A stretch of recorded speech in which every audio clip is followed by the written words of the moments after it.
Tere, armsad raadiokuulajad!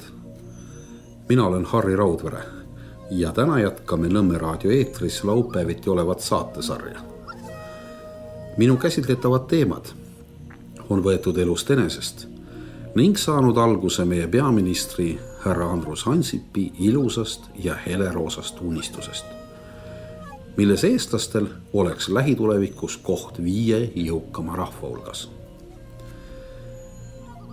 Nii nagu eelnevalt lubatud sai, vaatleme täna, millised on Euroopa Liidu üldised visioonid ja abinõude programmid inimkonna suurima sotsiaalse probleemi ja sellega kaasnevate nähtuste leevendamiseks.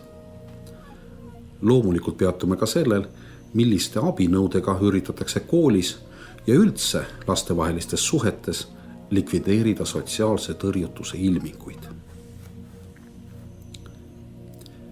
Peamiseks protsessiks, mida pakutakse vaesuse ja sotsiaalse tõrjutuse riskis isikutele, et nad saaksid osaleda ühiskonnaelus, kutsutakse sotsiaalseks kaasatuseks. Nii nagu sotsiaalse kaasatuse nimigi väljendab, üritatakse selle protsessi raames kaasata kõiki inimesi aktiivselt osalema ühiskondlikus elus. Sotsiaalsele kaasatusele omistatakse väga suurt tähtsust.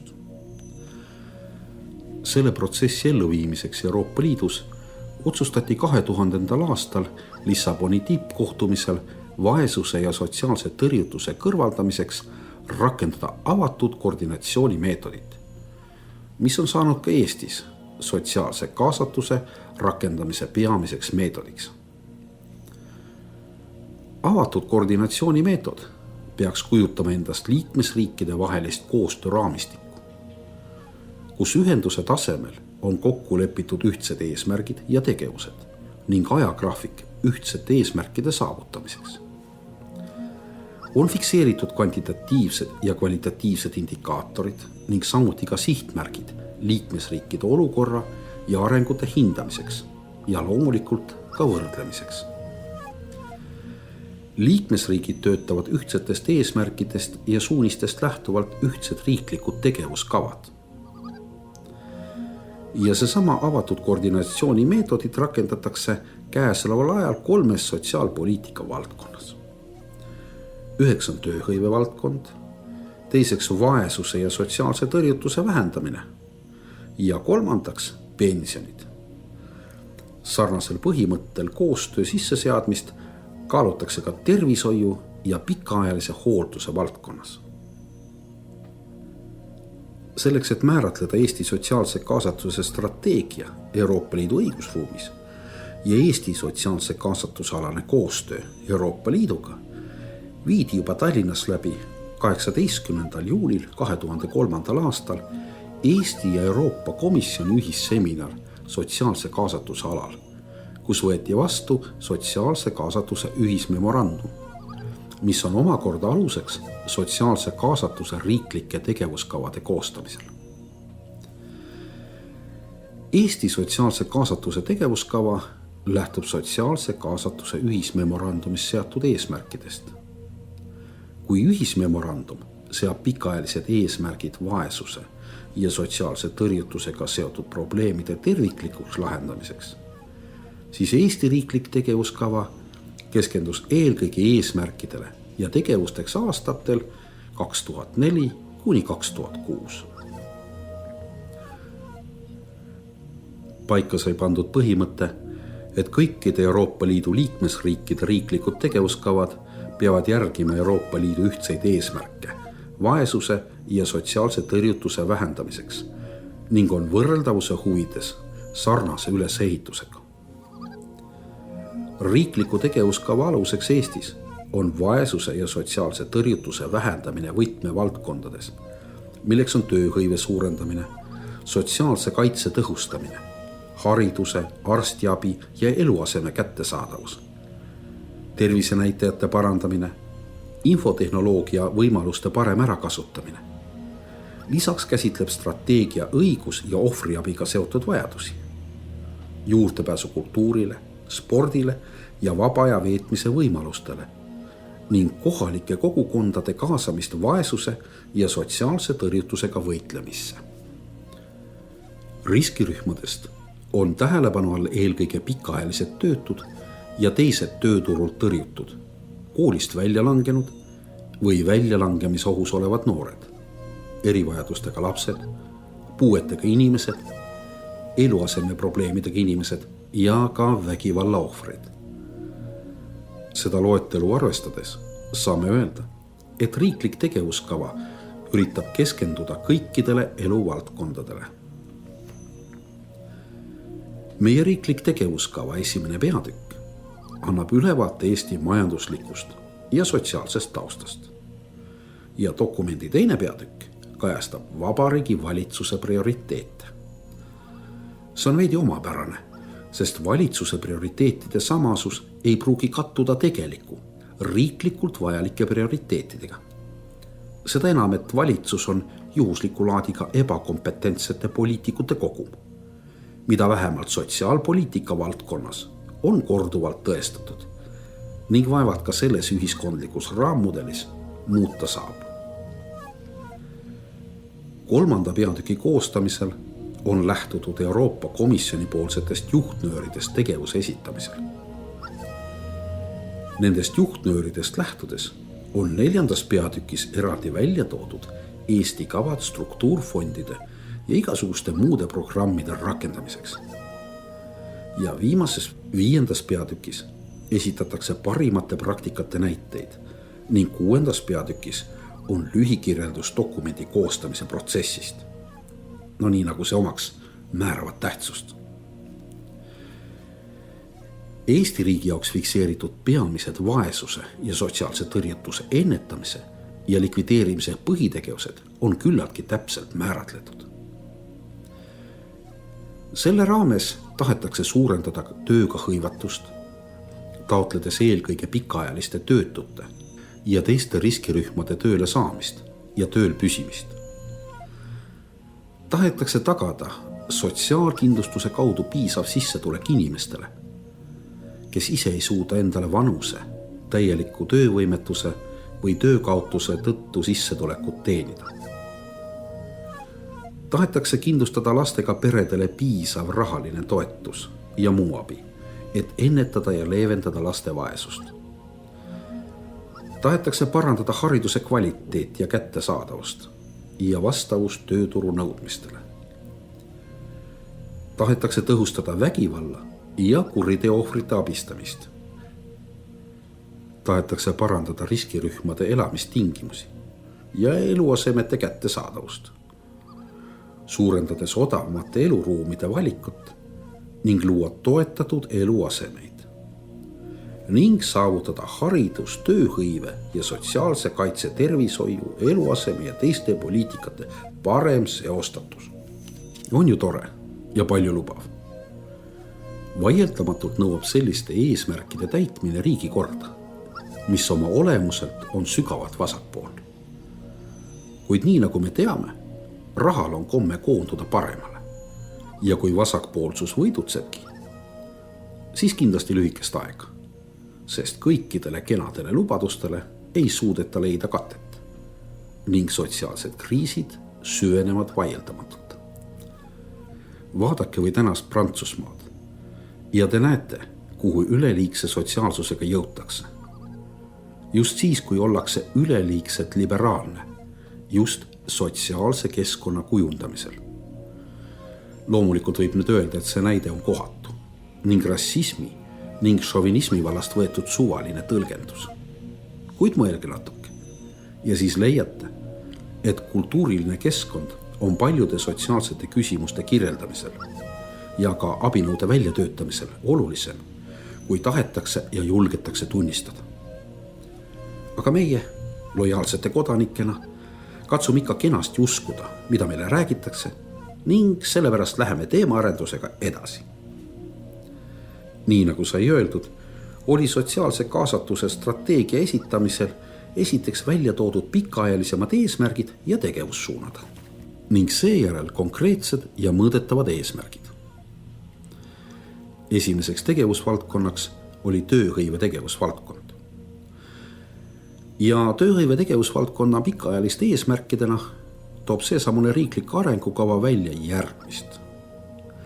Kogu tööealise elanikkonna võimalikult kõrge tööga hõivatuse saavutamine. Pikaajalise töötuse ja mitteaktiivsuse ja toetustest sõltumise ennetamise ning tööturult tõrjutute tööle saatmise toetamine. Tegevussuunaks on töötutele tööotsingutel ja tööle saamiseks senisest aktiivsema ja tõhusama abi osutamine. Selleks on kavas väga palju asju. Näiteks laiendada ja mitmekesistada aktiivse tööturumeetmete valikut. Osutada töötule tööle saamiseks vajalikku, seostatud ja tõhusat abi, rakendades vajadusel juhtumikorralduse ja võrgustiku töömeetodit. Alles hiljuti, olles ühel sotsiaaltöö teemalisel koolitusel, ehk õigemini doktoriseminaril Tallinna Ülikoolis, oli üheks arutelu teemaks võrgustikutöö meetodi efektiivne rakendamine. Küsimus puudutas konkreetselt alaealiste asjade komisjoni tööd ja kuidas kasutada võrgustikutööd efektiivsema tulemuse saamiseks. Ma pean teile kurvastusega teatama, et see võrgustikutöö ei tööta ühelgi tasemel selliselt, nagu peaks, sest puudub keskne kompetents. Mida see täpselt tähendab? Seda tunnevad kindlasti need, kes sellega igapäevaselt tegelevad. Teistele piisab teadmisest, et printsiip ei ole veel tulemus. Täpselt nii, nagu ei täida söömise printsiip kõhtu. Tükikest leib oleks ka nagu vaja. Ja neljandaks nimetatakse seda, et tahetakse teha koostööd tööandjatega vabade töökohtade leidmiseks ja vahendamiseks ning nõustada ja toetada neid töötajate värbamisel. No et ühesõnaga laseme siia teiste riikide tööliste või tööandjate värbajad ning huvitav küsimus on seegi, kes ikkagi lähiaastatel hakkab meil sedasamust musta tööd tegema, kui kõik lasavad ennast värvata mujal. Teiseks suuremaks tegevusvaldkonnaks võiks nimetada sotsiaalse kaitsevaldkonda. Ja selle valdkonna pikaajalisteks eesmärkideks on seatud lastega perede vaesuse vähendamine ja ennetamine, erivajadustega laste tõrjutuse ennetamine, puuetega inimeste iseseisva toimetuleku parandamine, eakamatele inimestele kohase sissetuleku kindlustamine ja inimväärse sotsiaalabi tagamine. Erilist tähelepanu vääriks eakamatele inimestele kohase sissetuleku kindlustamine. Kas ei võiks vabastada tööandja pensionäri töötamise korral tema firmas pensionäri eest sotsiaalmaksu tasumisest? See oleks suur stiimul tööandjale. Kolmas tegevusvaldkond puudutab haridust ja hariduse tegevusvaldkonnas on pikaajalisteks eesmärkideks tagada igale lapsele kooliks hea ettevalmistus, teha võimetekohased õppimisvõimalused kättesaadavaks kõigile ja sealhulgas erivajadustega lastele ja noortele, ennetada koolist väljalangemist, parandada kooliõpetajate konkurentsivõimet tööturul ning võimaldada elukestvat õpet töötajatele, töötutele ja riskirühmadele. Ja nende eesmärkide saavutamiseks luuakse võimalusi tasuta muukeelsetel lastel eesti keele õppeks. Kui me nüüd alles vaatasime hiljuti Tallinna linnavalitsuse määrust, siis näeme, et tasuta õppest me ei saa rääkida, sest lasteaia koha maksumus või vanema osalus lasteaia koha tasumisel on ärgatava suurusega ja küllaltki uus trend meie sotsiaalpoliitikas. Mida siis veel selles valdkonnas teha soovitakse? Tahetakse arendada paindlikke õppimisvõimalusi ja individuaalõppekavasid. Laiendatakse ettevõttesisese praktika, õpipoisi võimalusi. See on väga huvitav käsitlus ja ma arvan, et nii mõnigi asutus võib-olla suhtub sellesse tõrjuvalt, kuid õpipoisi seisukohalt oleks see ääretult huvitav. Ja ääretult huvitav oleks vaadata, kuidas sisustab oma aega mõni linnaametnik. Neljandaks tegevusvaldkonnaks on tervishoiuteenuste ja tervise edendamise valdkond.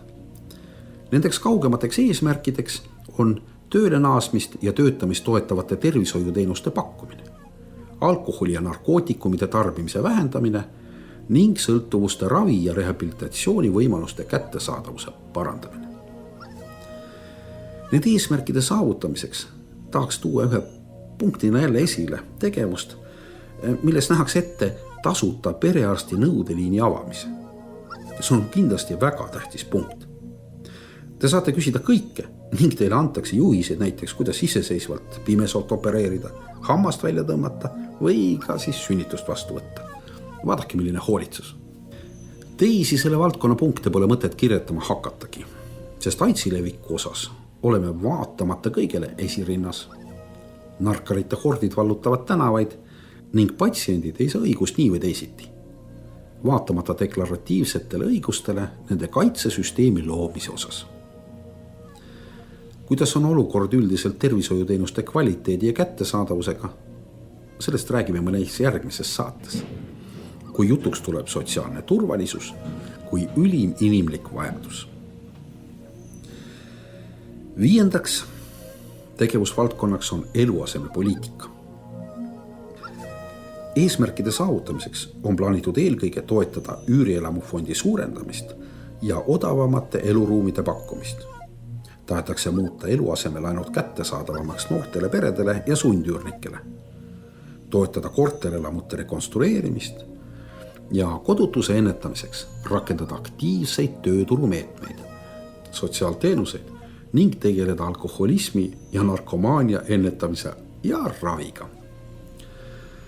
Vaatamata kriitilisele olukorrale on üsna paljudes valdkondades juba olemas strateegiad ja tegevuskavad, mis sisaldavad ka otsemaid või kaudsemaid abinõusid vaesuse ja sotsiaalse tõrjutuse vähendamiseks. Teisalt on selge, sotsiaalse tõrjutuse mitmetahulist olemust arvestades traditsioonilised sotsiaalpoliitilised lahendused, olgu siis valdkonniti või riskirühmadele suunatud, üksi ei tööta. Baasaluse määrab poliitika ja poliitika tellib lõppkokkuvõttes see, kellel on raha. Eks sellepärast olegi kogu plaanitu elluviimine vaevaline, kui isegi mitte peaaegu võimatu. On tekkinud huvide konflikt ning tugevamad jäävad lõppkokkuvõttes peale. Millised aga saavad olema lõplikud tagajärjed, ei oska vist keegi päris täpselt ennustada. Kui teedame nüüd pilgu probleemistikule, milline valitseb koolis ning millised arusaamised valitsevad seal sotsiaalse tõrjutuse leevendamise osas. Kui olukord on keeruline täiskasvanulegi, siis veel raskem on see lastel. Tulemaks toime ähvardava sotsiaalse tõrjutusega vajab õpilane pidevalt ühiskonna ja ka pädeva õpetaja abi. Oluline on teadmine, mis asi on see sotsiaalne tõrjutus, millistes vormides ta võib väljenduda, missugused tegurid seda esile kutsuvad ja millised võivad olla selle tagajärjed. Alles probleemi olemuse ja tekkepõhjuse teadmine aitab otsida ja leida võimalust lapsi haidata. Esimene põhjus, mida koolis konkreetse sotsiaalse tõrjutusega kokkupuutumisel tuleb arvestada, on kodu majanduslik tase. Vaesemate hulka kuuluvad pered, kus on töötud vanemad, paljulapselised perekonnad, üksikvanemad, samuti pered, kus mõnel pereliikmel on pikaajaline tervisehäire. Oluline roll koolitõrjutuse leevendamisel on ikkagi õpetajal. Hea õpetaja ülesanne ei ole ainult last õpetada, vaid ta peab ka suutma last aidata tema tekkivates probleemides. Õpetaja peab võtma endale ka kasvataja rolli. Tagamaks sotsiaalset integratsiooni tuleviku ühiskonnas vajame peale teadmiste ka väärtuskasvatust.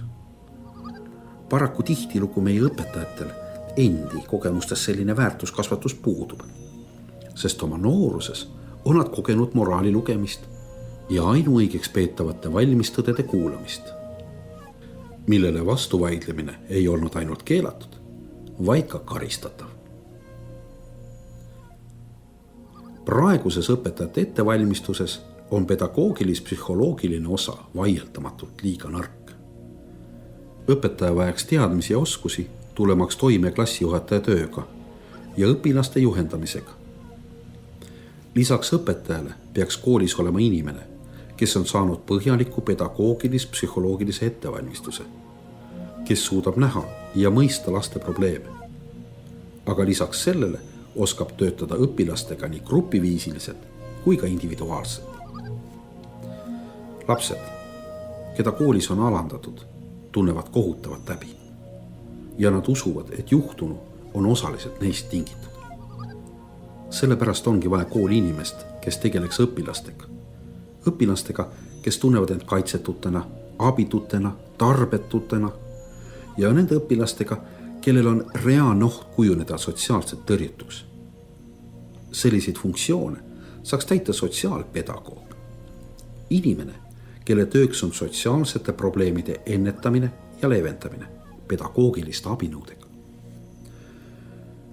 Sotsiaalpedagoogiline sekkumine peaks saama alguse lapse esimeste probleemide ilmnemisel.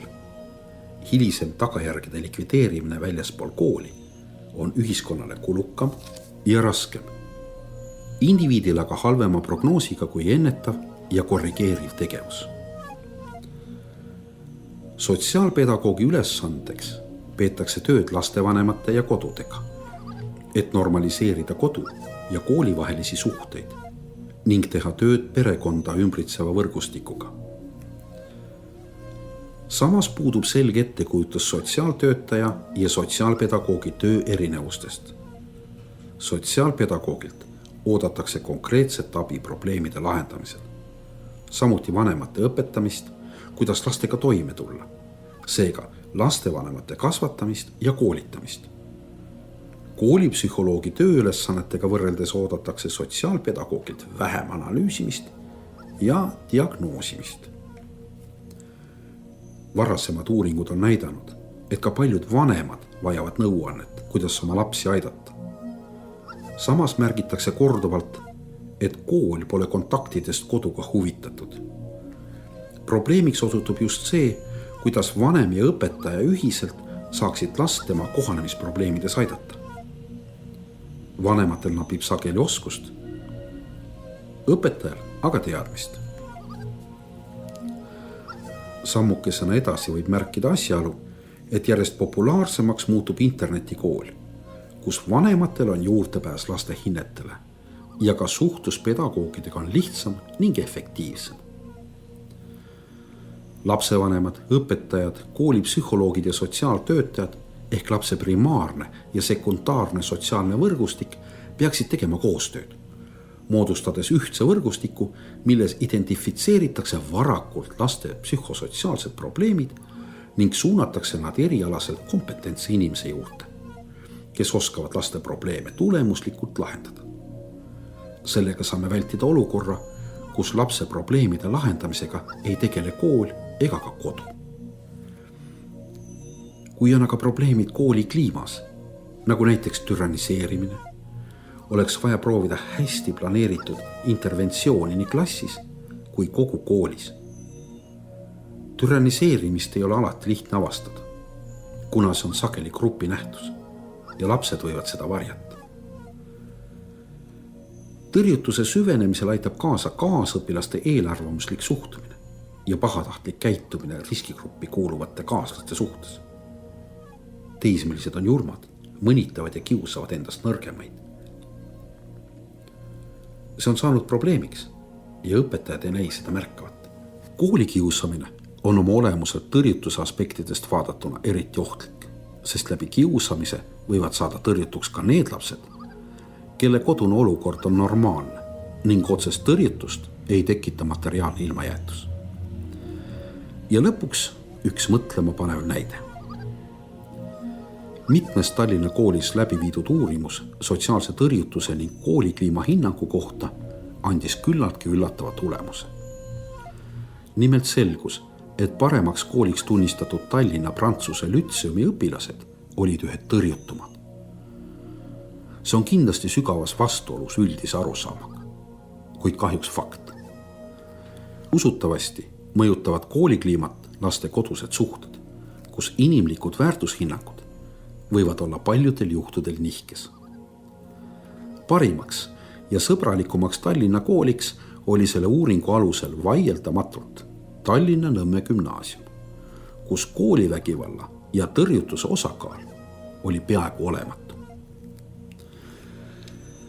Järgmises saates, järgmisel laupäeval, räägime põhjalikumalt sotsiaalse turvalisuse olemusest ning peatume eraldi põhinäitajatel, millest see mõiste koosneb. Seniks soovin teile kõike ilusat ja kohtume juba järgmisel laupäeval.